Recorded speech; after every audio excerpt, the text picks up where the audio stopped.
2020 has been a very bad year if you're my bank account. This year has been bad because I have gotten really good at not buying books. Was it because I wasn't reading? Did I spend all that money on Stan and Netflix instead? But I was really into watching television. Now I'm like, oh, I've read 2 books, gotta buy 20. So that's what I did. Yeah, I bought 21 books so far this year. It's a lot when you consider the fact that I only acquired like 7 last year and I only paid full price for 3 of them. I feel like the fact that I bought so many books was a combination of the fact that the pandemic was happening and it was my only serotonin. And secondly, the fact that I got a bank account and now nobody can stop me from buying things on the internet because I'm just typing in my credit card numbers and things arrive, which bless makes me so happy. It made me happy when my mum opened my package. She took my serotonin from me. She literally stole it out of my hands. A whole 14 books on the internet. I did do a no buy in August. It lasted like 3 weeks. I'm still waiting on 3 books that I bought like 2 weeks ago, a month ago. But today we're not talking about books I bought on the internet. Today we're going to talk about the books that I bought before the pandemic hit. Quick disclaimer, obviously I'm not trying to,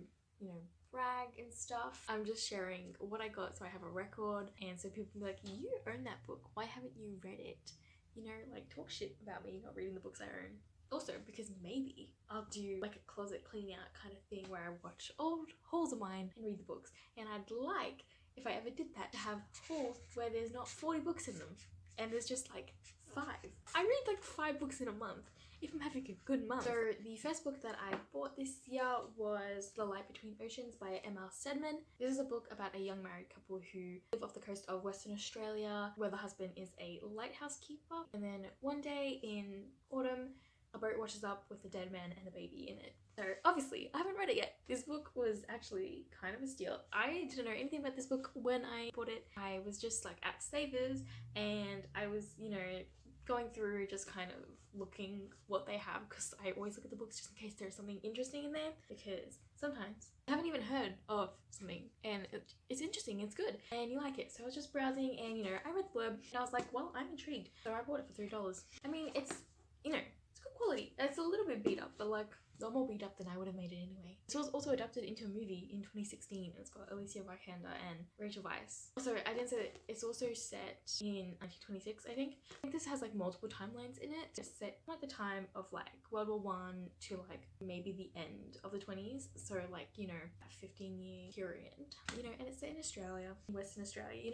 Western Australia gets nothing. That same day, I also got another book at Savers for literally $3.50. That's like the whole reason I bought it because it was in good condition and I've seen lots of people talk about it over the years and I've always been kind of intrigued to read it. And now that it was there for like a low price of $3.50, I was like, I'm gonna get The Night Circus by Erin Morgenstern. So I did.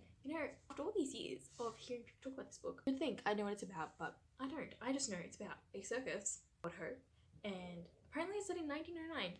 Who knew? I didn't know that it was set in 1909 until I opened the book yesterday and saw the number 1909 printed in the front of the book. I didn't know that.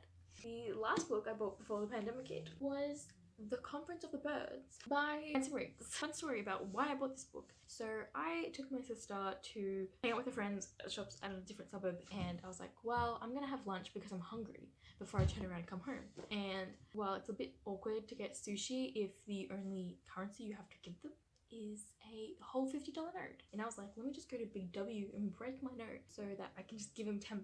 So I literally bought this so I could break my 50. That's why I got it. Also, I do own the other books in the series. I've read the first 3. I haven't read the 4th one yet. So I have no idea what the hell this book is about. I read the blurb. Apparently, Jacob's just trying to take this other kid somewhere. Don't know who this kid is, don't know anything about the book before it. Obviously, plot of this is major spoiler, so I tried not to look too much into it because otherwise what's the point of reading the full book? But my friend really likes these, so I'm pretty sure she might have read it. I'm not 100% sure. When the 6th book comes out, I'll probably just binge read these. Hopefully I'll binge read them. I did that when I read the first 3, which is almost 2 years ago now. So that is all the books I bought before the pandemic hit. There is 18 that I bought after the pandemic hit. That means there's gonna be a couple more hauls. I need someone to yell at me for not reading books. Can you believe I haven't read any of these? At least there's only 3 that I haven't read. The more I look at them, the more I'm like, I kind of want to.